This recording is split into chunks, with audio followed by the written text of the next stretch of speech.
특히 오늘은 서해 공무원 사건입니다. 서해 공무원 사건 당시에 국정원 기조실장이셨던 박선원 위원은 이 자리에 있으실 수 없다라는 말씀을 드립니다. 국정감사 및 조사에 관한 법률 제13조 제척과 회피 조항을 보면 의원은 직접 이해관계가 있거나 공정을 기할 수 없는 현저한 사유가 있는 경우에는 그 사안에 한하여 감사 또는 조사에 참여할 수 없다고 되어 있습니다.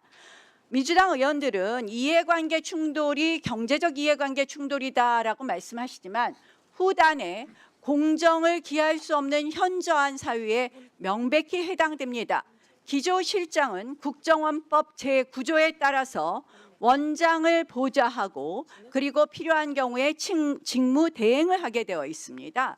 서해 공무원 사건의 기조실장인 박선원 의원께서 오늘 이 자리에 있으신 것은 이 국정감사 및 조사에 관한 법률 제13조의 공정을 기하는 현저한 사유에 해당하고 이것은 동법 17조에 의해서 징계의 사유에 해당한다는 점을 말씀드립니다.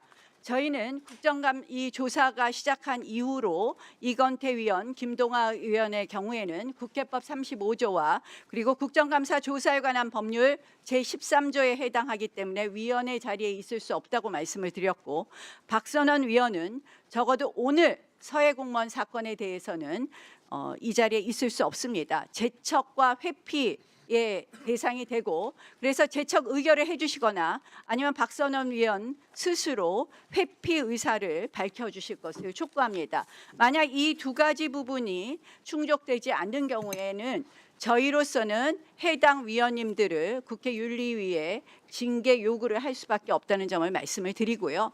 우리가 아무리 여러분들이 입법권을 남용하고 국회에서 독주한다는 이유로 이렇게 말도 안 되는 조작 기소 크기를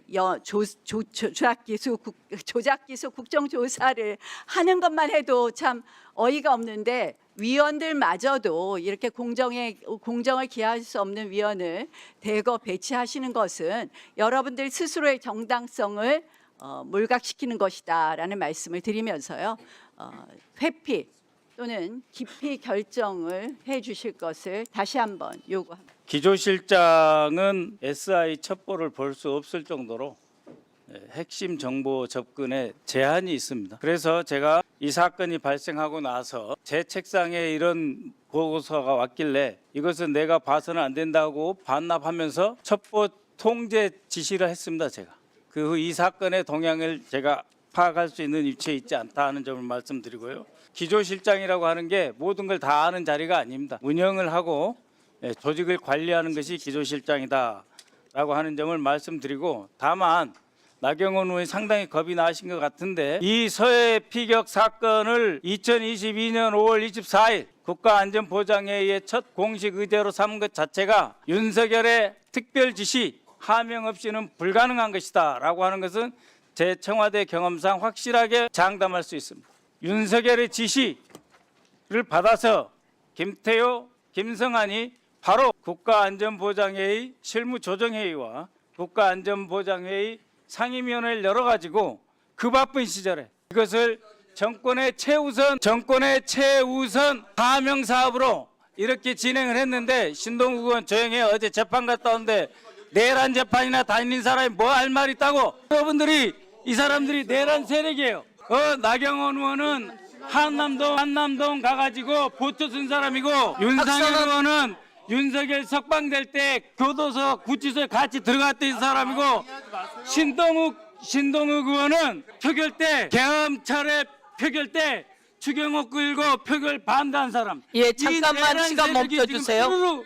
앉아 있어가지고 내란의 서막인 서해 피격 사건, 대장동 사건, 상방울 사건이 잠깐 특위에 오르니 이것을 두려워하고 마지막 발악을 하는 거예요. 잠깐만요. 어디서 재척 운운하는 거예요?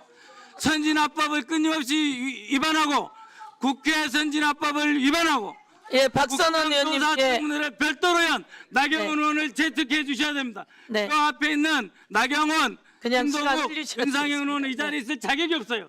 이들은 내란 동조 핵심 세력이고 내란의 시작인 서해 피격 사건을 동조하고 이 증인들과 모의한 사람들이에요. 모든 걸 다 방해하고 있지 않습니까 지금 회의. 그렇기 때문에 나경원 의원 조용히 하세요. 신동욱 의원 조용히 하세요. 조용히 하세요. 이거는 네. 의사진행 발언 겸 신상 발언입니다. 그래서 국가안전보장회의부터 시작을 해가지고 정권 출범 2주 만에 그렇게 할 일이 없어가지고 국가안보 위협이 얼마나 많고 북한의 미사일 위협이 얼마나 많고 늘 이 사람들이 입에 달고 사는 게 언제든지 북한 핵실험할 수 있다는 사람들이 이따위 서류를 가지고 국가안전보장회의 상임위원회 실무조정위원회 열어서 문재인 죽이기 윤석열 하명